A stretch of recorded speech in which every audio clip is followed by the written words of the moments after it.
तस्वीर में एक जगह एक तख्त पर मलका बरतानिया की ताजपोशी की जा रही है, जबकि दूसरी तस्वीर में इस खाली तख्त की तस्वीर मौजूद है जिसमें तीर के निशान से एक पत्थर की निशानदेही की गई है जो उस कुर्सी या तख्त के बिल्कुल नीचे है।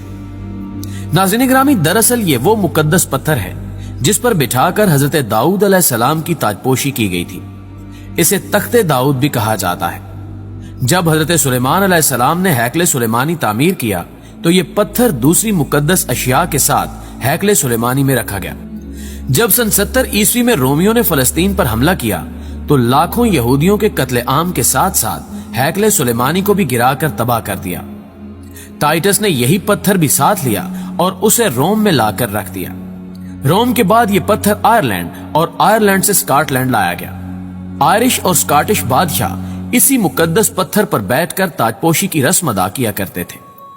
स्कॉटलैंड से यह पत्थर इंग्लैंड लाया गया। इंग्लैंड में भी बरतानवी बादशाह इसी तख्ते दाऊद पर ताजपोशी की रस्म अदा किया करते हैं, जबकि आजकल यह पत्थर बरतानवी पार्लियामेंट के साथ एक चर्च में मौजूद है।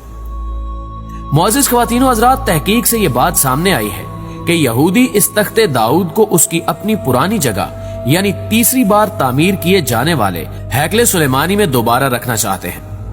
यहूदियों के अकीदे के मुताबिक इसी तख्ते दाऊद पर उनका मसीहा आकर बैठेगा और सारी दुनिया पर हुकूमत करेगा, यानी वो मसीहा जिसे हम मुसलमान दज्जाल के नाम से जानते हैं। और ईसाइयों के मुताबिक इस तख्त पर उनके मसीह हजरत ईसा अलैहिस्सलाम आकर बैठेंगे। प्यारे दोस्तों, ये तो आप सभी को मालूम होगा कि इस हैकल के तमाम हिस्से यहूदियों ने तैयार कर रखे हैं, अब सिर्फ उनको नस्ब करना बाकी है। यह हैकल ऐन उसी जगह तामीर किया जाएगा जहां इस वक्त मस्जिद अक्सा मौजूद है। इस मकसद के लिए गुंबद